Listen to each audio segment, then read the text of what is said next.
We are living in unprecedented times. A pandemic has reached all corners of the globe. Racial tensions have escalated to new levels. Natural disasters are growing in number and intensity. Our world is shaking. As pastors, we stand united. We love our community. We rejoice with your rejoicing. When you hurt, we hurt. We give thanks when you welcome a newborn into the world. And we mourn when it's time to release someone back to God. In times of uncertainty, one thing remains certain. Our God, the King of Kings, is still on the throne. His reign has no end and His plan is still good. If we have ever needed an encounter with the hope of glory, it is now. We invite you to ask. We invite you to seek. We invite you to knock on the doors of heaven. Now is the time for you, for me, for all of us. To experience. To experience. To experience. To experience God.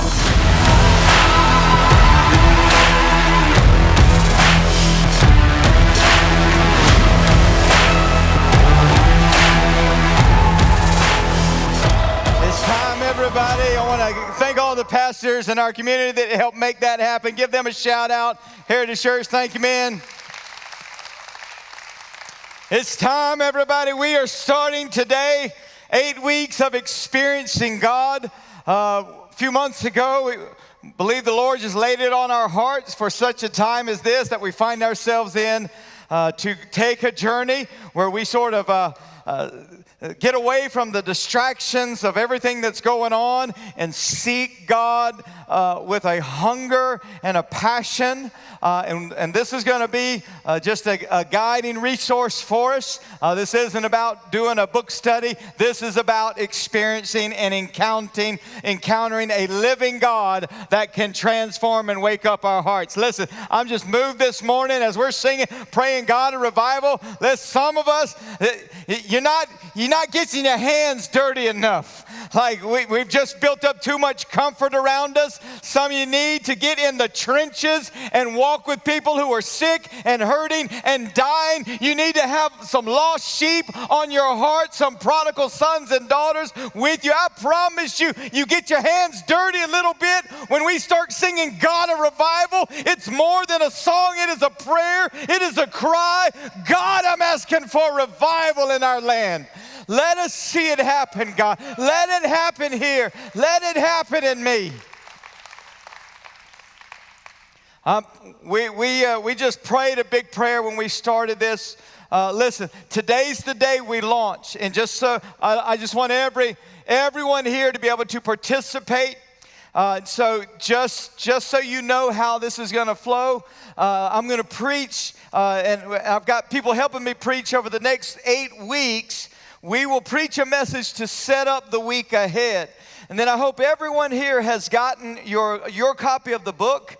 We are subsidizing it. It's normally $16. We're offering it for $5. They're available in the atrium. If you are watching online, you just click the link to participate. We will follow up with you personally to make sure you get a book. The YMCA and Beans and Strings on the Square has partnered with us to make the books available there. We just want every man and woman, boy and girl to have their own copy. Our kids are going through it across the way. Teenagers will get a copy. They're going through it in their small group. And so each Sunday we will preach a message to set up the week. And then you will have 5 devotions each week to read. Now, this first week, there's no devotions to read. First week, we're just using this as a week to get ready. Each week, we will ask you to then just meet with a group, meet with somebody. We've just been saying everybody with somebody. We've got a lot of small groups here at the church that'll be going through it, and we're going to end our service a few minutes early to give you an opportunity to connect and ask questions about those. And so to find a small group, all you have to do is you can log on to our website or download our app. Or if you are here in person, there'll be representatives in the atrium. Or if you just text the word UNITE to 229-252-7950. It's the number we use for everything. Someone will follow up with you to make sure you find a group. If it's not an official church small group, all we ask is that you go through it with somebody. And it could be a coworker or a friend. If nobody else, just you and your family every week, just sit down. So week 1 this week, all it is that small group discussion to just set up the devotions and the material for the next 8 weeks. So just want to make sure everybody gets their copy of the book. Who has not gotten a copy yet? Because I got one I got to get rid of. Richard, I love you, man. This is your copy. God bless you, buddy. Thank you, my man. So to start off the week, week 1 in the book, and I am thankful and excited to just kind of share where we are with this. Whether you participate in a small group with a friend or even another church, I'm excited to say that we currently have 23 other churches walking through this with us all around our area in Florida and Leesburg, and I just want to tell you, we prayed in the beginning, would it be possible to see more than 2,000 people going through it? Going into today, we are currently at 2,255 participants. That's give God some glory for that. We have people in 6 different states: Georgia, Florida, Indiana, Oklahoma, Idaho, and Alaska following along. So for those watching this morning, so thankful you are watching with us. I want to give a shout out to the Butoffs in Idaho, and to Gail and Jim in Indiana, and to the Kaufmans in Alaska. Goodness, so excited. And we just believe we're part of something special for the next 8 weeks. So don't leave here today without your book and without knowing the group you're going to walk through this with. But to kick things off today, the opening chapter, the opening segment is a discussion about living a God-centered life. And I just quickly want to share this with you. This is something we all wrestle with. We are either going to live for God or we're going to live for ourselves. Any self-centered people out there today? Yes, that would be you.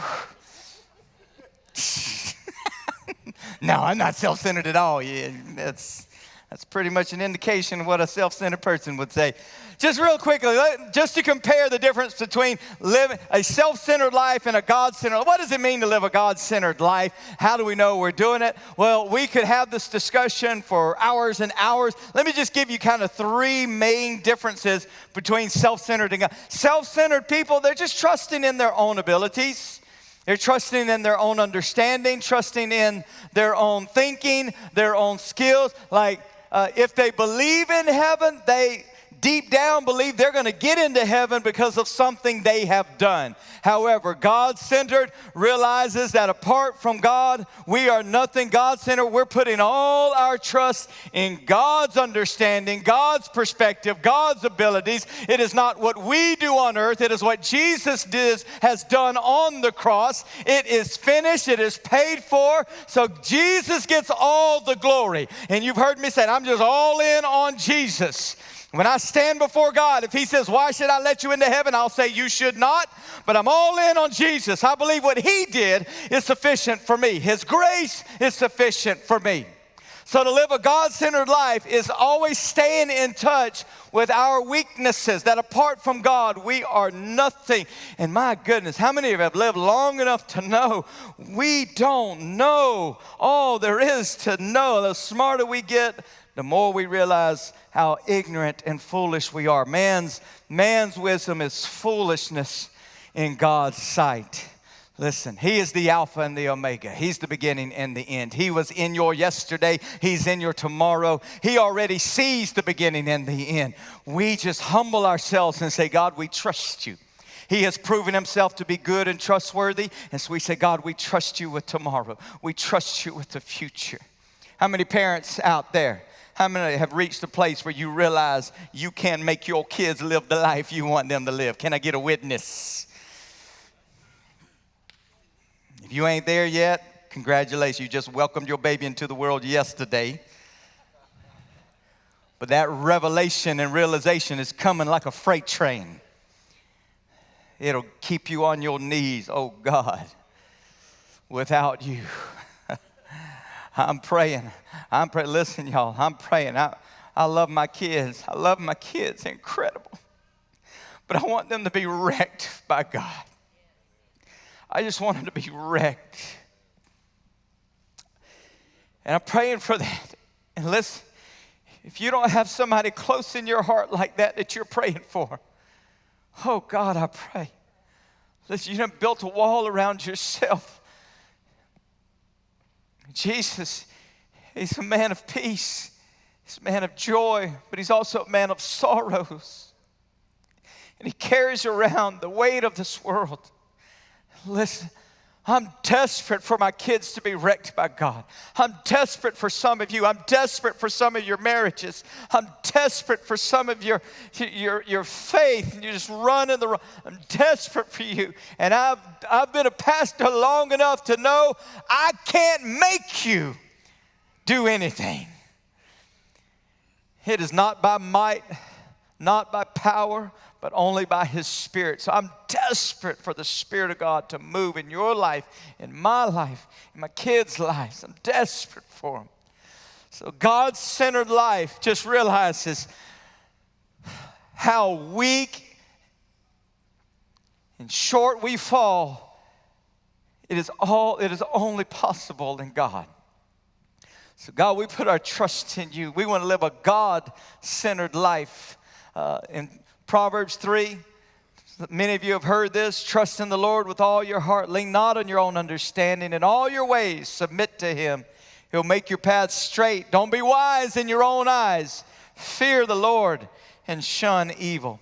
A self-centered life, you can know you're living for yourself because it'll be like a spring back and forth between struggling with pride and shame, pride and condemnation. Because when you are living for yourself, here's what happens. You either think you're doing a good job and you get puffed up with pride, like, you know what, I'm figuring this thing out. I'm overcoming, I'm conquering, I'm good. You get puffed up with pride and you just begin to pass judgment on others, or you just get so sick of failing God, of falling short of God, of trying to do it and realizing you can't, and then condemnation comes, shame comes. You know yourself, you're focusing on self when pride and shame just are this constant battle. Can anybody relate to that? I think we all deal with this. A God-centered life walks by faith with humility. A God-centered life does not put any confidence in the flesh. One of my favorite passages out of Philippians, do nothing out of selfish ambition or vain conceit, but in humility count others above yourselves. Let each of you look not only to his own interests, but also the interests of others. Have this mind among yourselves, which is yours in Christ Jesus, who though he was in the form of God, did not count equality with God a thing to be grasped, but emptied himself by taking on the form of a servant, being born in the likeness of men, and being found in human form, he humbled himself, becoming obedient to the point of death, even death on a cross. May we not get puffed up and prideful. And may we not walk in condemnation and shame because of Christ and what He has done. Our identity is fresh. I love this illustration by Andy Stanley. How many of you just got a tag on your shirt? Just reach back there, see if you got a little tag on your shirt. That is the designer. That's the one who made that shirt. And that's the one who got to decide what color that shirt would be and how it would fit. The designer has the rights to that. Well, stamped in your heart, you have a maker, you have a creator. It is the Almighty God, and you are fearfully and wonderfully made. You are His masterpiece, and your creator gets to decide what He calls you. He gets to decide your shape. He gets to decide your personality, the call on your life. He gets to decide your worth. Nobody else. So we start overestimating our worth or underestimating our worth when we are self-centered and live for ourselves. I call you back today just to trust in Him and to realize that God alone is our maker. He decides our worth and our value. He determines our identity. And then finally, being self-centered, our ultimate goal in being self-centered, can we just admit to this in today's society and in our culture? Our ultimate goal when we are being self-centered is happiness. Can I get a witness to that? We love pleasure. We love comfort. We love feeling good. And we run from anything that threatens that. We've studied the life of Solomon before. Here is our example. Here's our role model. The big warning not to give ourselves to the pursuit of happiness, because he did it better than any of us ever will. He said in Ecclesiastes chapter 2, I denied myself nothing my eyes desired. I refused my heart no pleasure.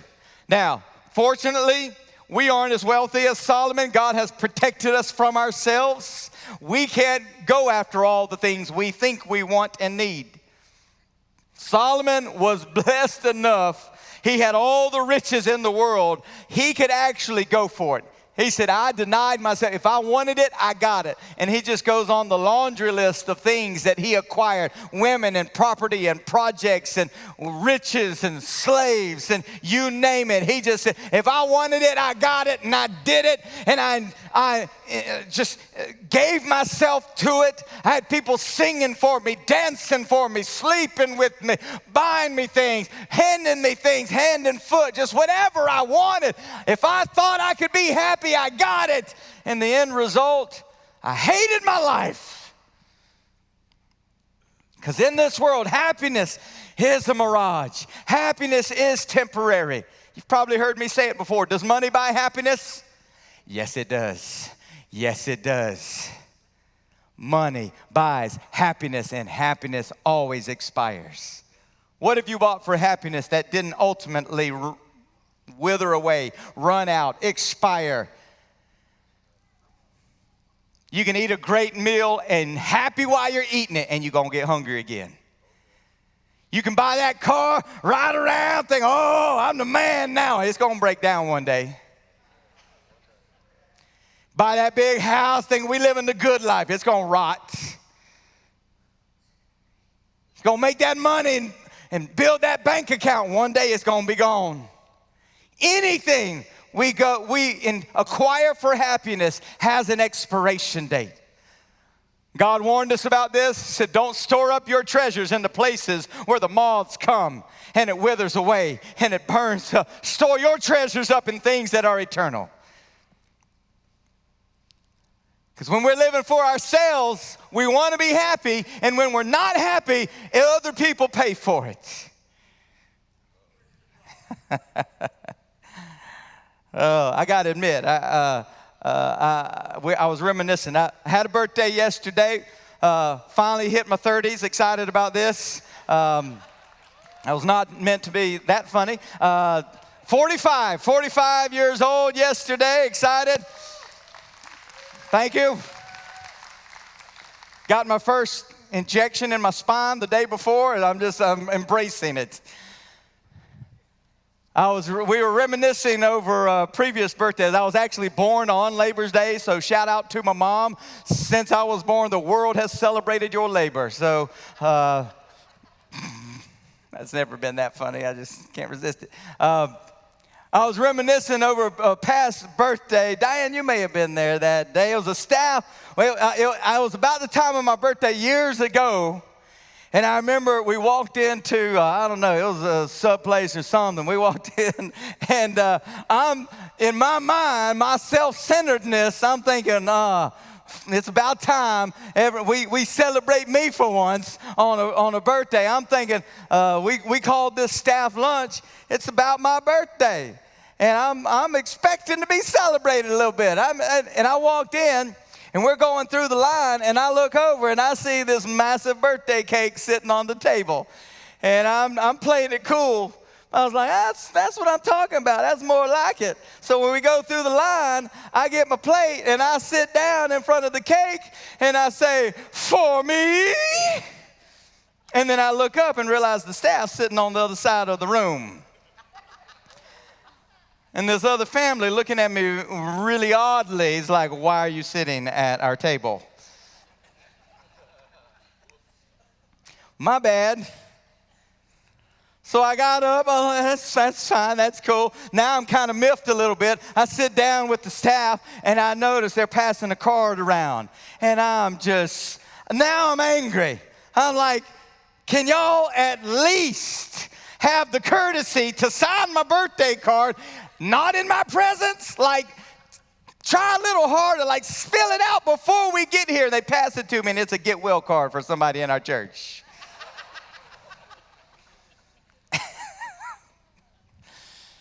When we live self-centered, when we live for our happiness, we're always going to be let down. But why? Because we are only happy when things are going the way we want them to. How often does that happen? If you live for your happiness, you will always be disappointed. You'll always be irritated. You'll always be angry and grumpy. You'll be miserable, and other people will be miserable. However, there's something better for us. And that is a God-centered life isn't focused on happiness, it's focused on holiness. And I want to tell you that I truly believe that desire in our heart for joy, for pleasure, for peace, for comfort, for rest, it is found in God. It is in God. The world is just constantly throwing us counterfeit versions of it. But today and in this 8 weeks, this is my prayer for you. In Psalm chapter 34, it says, oh, taste and see that the Lord is good. He's good. Blessed is the one who takes refuge in him. Oh, fear the Lord, you his saints. For those who fear him, you have no lack. Why do we pursue happiness? We think we have lack. We think, oh, I'll be happy if I just have that, if I just touch that, if I just own that. We think we have lack, but those who find refuge in the Lord, those who fear the Lord, those who live for you have no lack. The young lions, they suffer want and hunger, but those who seek the Lord lack no good thing. So today what I want to end with you is just a call for a hunger to encounter God. And I was just saying, God, what is preventing us from encountering you in ways that just wreck us, that just ruin our lives? As we go through these 8 weeks together experiencing God, we will follow along the story of Moses, who had incredible encounters with God, and encounters that changed his life. My prayer for you is not just a good small group experience or good church experience or good word or good. I pray that we just be wrecked by God in this season, and we encounter him in a way that just completely transforms and alters the course of our life. So I just want to share this one little moment, one of Moses' first real encounters with God. And there's something in here that I think is important for us to see and hear. And so today, here's what I want to ask of you.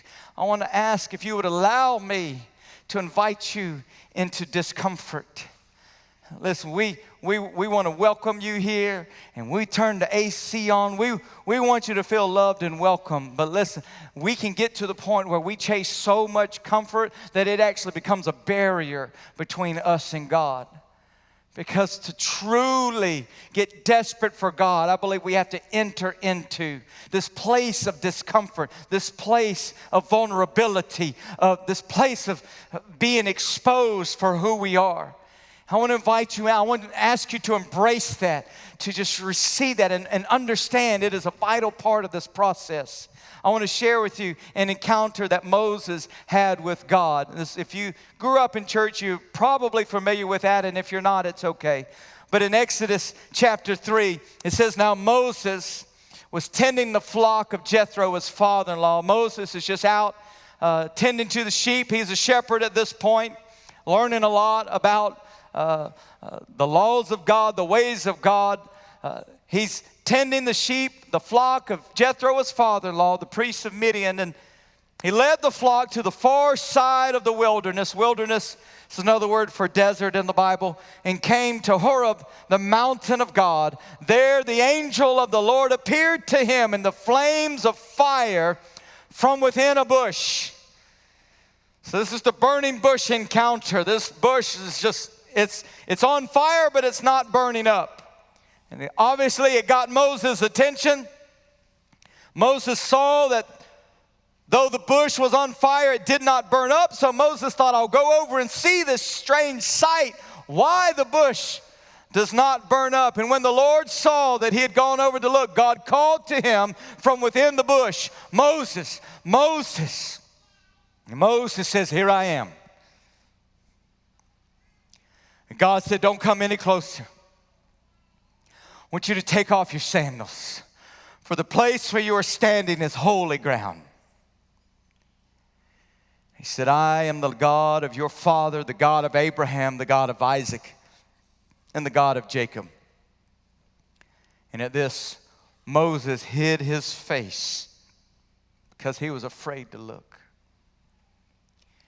And I just want to point out two things in this passage that I believe happens anytime we really start getting close to an encounter with God. And as long as we are on this pursuit of happiness or comfort, this is why we fall short. This is what, whenever we start drawing close to God, two things are going to happen. If you want an encounter with God, if you're truly hungry for God, I believe over these next few weeks, you're going to have to decide whether or not you're going to cross this bridge. When we get close to God, two things happen. One, we begin to see ourselves as we really are. And I can tell you, there's going to be things you don't like and you don't want to see and you don't want to admit and you don't want to talk about and you don't want to be exposed. It's like Isaiah saying, woe is me. I'm a man of unclean lips. My eyes have seen the King. Whenever we draw close to God, we start being exposed. I'm telling you, too many people, we've got to embrace the exposure, embrace the vulnerability, embrace the ugly parts of us. When it starts coming out, some of you are going to be in a group and it's going to start asking questions and you're not going to want to, you're just going to get uncomfortable inside of you. I'm asking you, embrace that. James 5, confess sins one to another and pray for one, then you'll be healed. We're just living as too weak of a body. We're keeping the sickness inside of us. Why? Because we don't want to admit we're sick. Can we just admit we're sick people? We're all sick. We all got stuff that God wants to heal. And when we get close to God, He starts shining the light. His holiness just starts to burn it out of us. And if you pursue comfort and happiness, that's the moment. You say, oh, I didn't sign up for this. I don't want this. I don't want to talk about this. I don't want to go there. Listen, go there. Be uncomfortable. Stop carrying around the sickness any longer. Find freedom. Get healed. Be delivered. Say, yes, I'm a man of unclean lips. I live among a people of unclean lips. Moses didn't want to look. He was afraid. God's holiness and power. It's like, God, I don't want to come. I don't want to see you. I'm unworthy in this moment. And God says, take your shoes off. For this is a holy place. And here's what I believe. When we start encountering God, He always asks us to step out of our place of comfort and get vulnerable. Why was Moses to take his shoes off? Many reasons.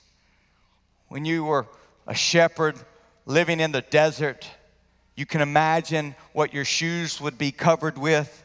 Not just dirt, but you're following sheep all the time, like your shoes are filthy.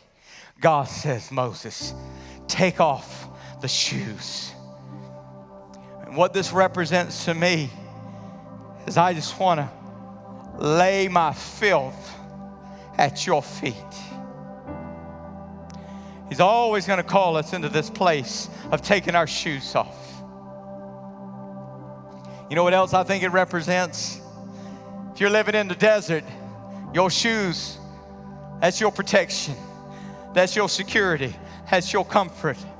You take your shoes off in the desert, you're not going anywhere. There ain't no running away barefoot in the desert. It is just Moses saying, God, here's my filth. Here's everything I have. And I'm here. I'm going to trust you. Can we just enter into a time of worship? And here's what I want to ask you to be uncomfortable. And today, here's what that means. I just want to call you to a new place of worship.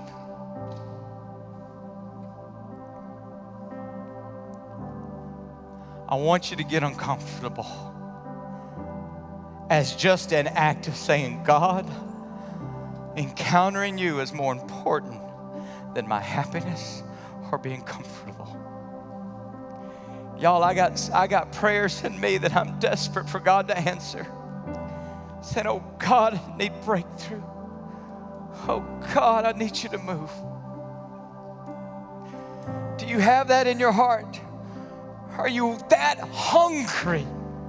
Are you that sick of your sickness yet?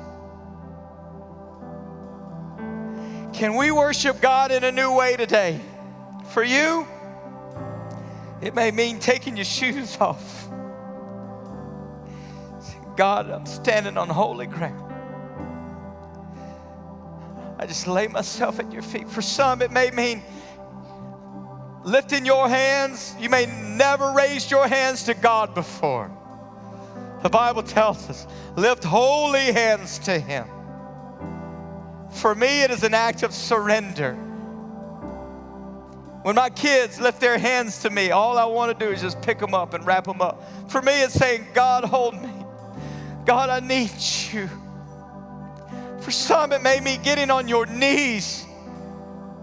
For some, it may be laying on the floor. I don't know, but can I ask you to get a little undignified, a little uncomfortable today, just a little desperate for an encounter with the living God? You say, God, I don't care what my family thinks. I don't care what the people around me thinks. God, I'm desperate for you. Can we worship Him in a new way? He's worthy. He wants you to experience Him. Can we start this emphasis by just showing God how hungry and desperate we are for Him? His word says, you will seek me and you will find me when you seek me with your whole heart. Blessed are those who hunger and thirst after righteousness. You will be filled. Ask and it will be given to you. Seek and you will find. Knock and it will be open to you. We've just been too comfortable. We've been waiting for God to do it on our terms and our time when we feel like it. No, God doesn't respond to us. We respond to Him. And He is here and He is willing and He wants to move. I just want to, church, can we show how hungry you are?